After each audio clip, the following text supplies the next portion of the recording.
स्वागत है आपका सिलेक्शन ड्रीम यूट्यूब चैनल पर। इसमें हम आपके लिए लेकर आए हैं एमपी पुलिस कांस्टेबल एग्ज़ाम 2025 के लिए पीवाईक्यू सीरीज़। जिसने भी चैनल को सब्सक्राइब नहीं किया वो सब्सक्राइब करें और ज़्यादा से ज़्यादा शेयर करें, क्योंकि हम इसमें आपको कम समय में सभी पीवाईक्यू सॉल्व करवाने की पूरी कोशिश करेंगे। इसीलिए वीडियो पर अंत में तक बने रहें और जिसने पिछली वीडियो नहीं देखी वो पिछली वीडियो देखे, और इसी के साथ हमारे चैनल पर संविधान की वीडियो की सीरीज़ भी चल रही है, उसे भी देखें, जो कि आपके एग्ज़ाम में बहुत ही हेल्पफुल होने वाली है। तो आइए देखते हैं हम जीके का फर्स्ट क्वेश्चन है हमारा, निम्नलिखित में से जुताई किसकी प्रक्रिया है? तो इसका आंसर हो जाएगा मिट्टी को ढीला करना और पलटना। अगला प्रश्न है, निम्नलिखित में से किस पुरस्कार को वैकल्पिक नोबेल पुरस्कार की उपाधि दी गई? तो इसका आंसर हो जाएगा right livelihood award.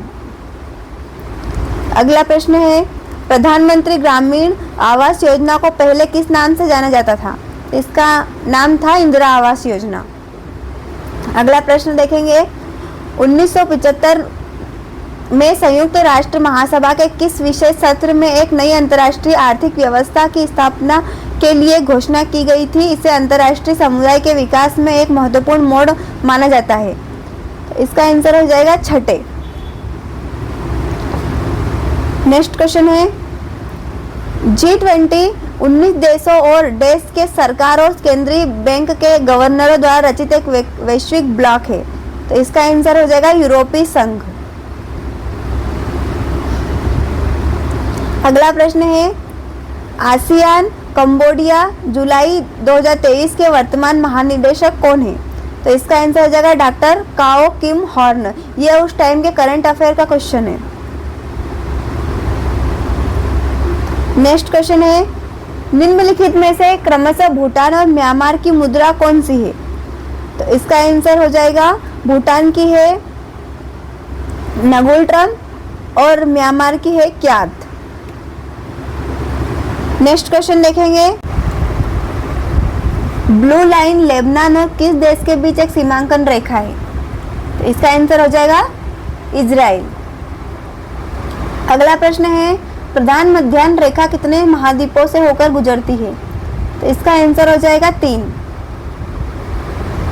Next question है, खाद्य और ग्रामोद्योग आयोग किस मंत्रालय के अधीन कार्य करता है? तो इसका आंसर है सूक्ष्म लघु और मध्यम उद्यम मंत्रालय। अगला प्रश्न है, कृषक उत्पादक व्यापार एवं वाणिज्य विधेयक कब लाया गया? तो इसका आंसर है 2020 में। अगला प्रश्न देखेंगे, निम्नलिखित में से किस वर्ष में मुस्लिम लीग और भारतीय राष्ट्रीय कांग्रेस के बीच लखनऊ समझौते पर हस्ताक्षर किया गया था?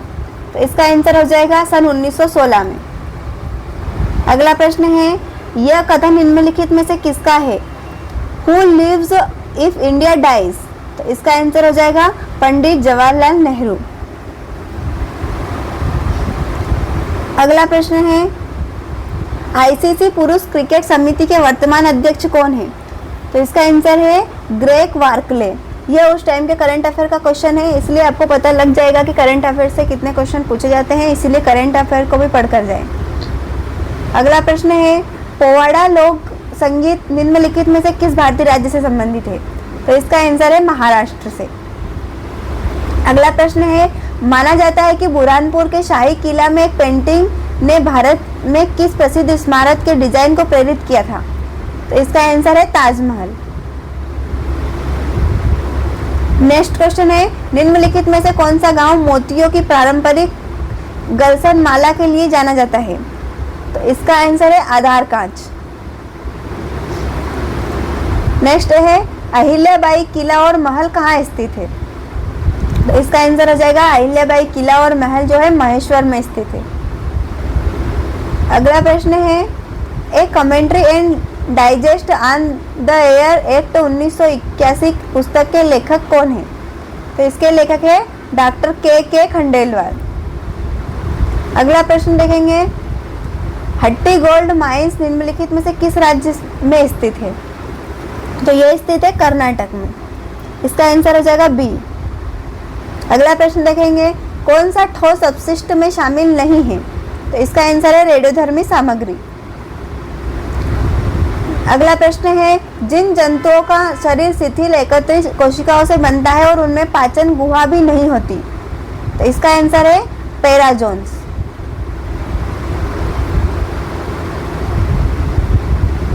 अगला प्रश्न है, मैं कौन हूं और किस वर्ग से हूं?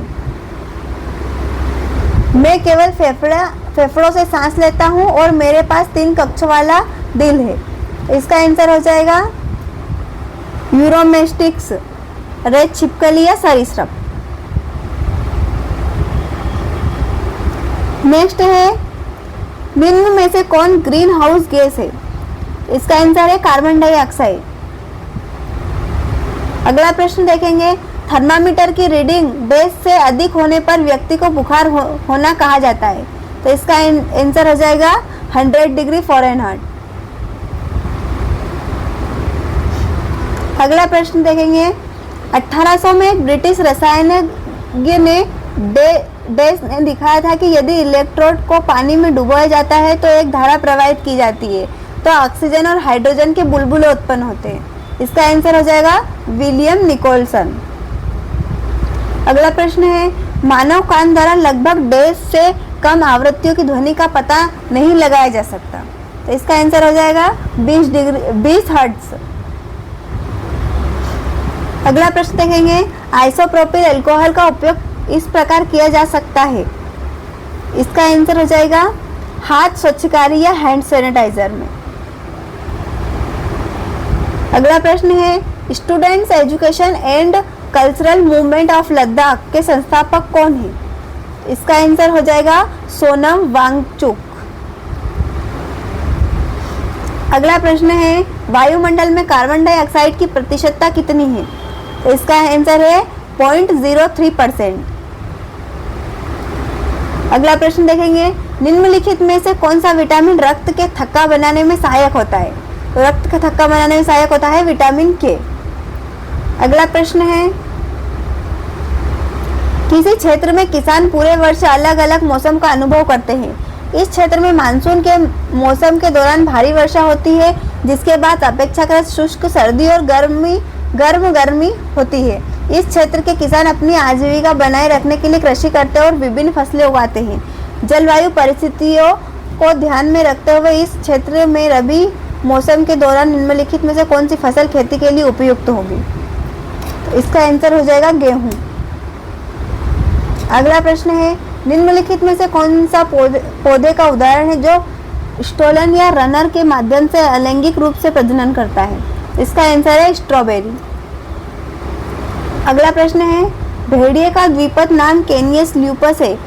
नामकरण की द्विपद प्रणाली के बारे में निम्नलिखित में से कौन सा कथन सत्य नहीं है? तो इसका आंसर है द्विपद प्रणाली जीवों को जगत में वर्गीकृत करती है। यह इसका आंसर हो जाएगा, जो कि सत्य नहीं है।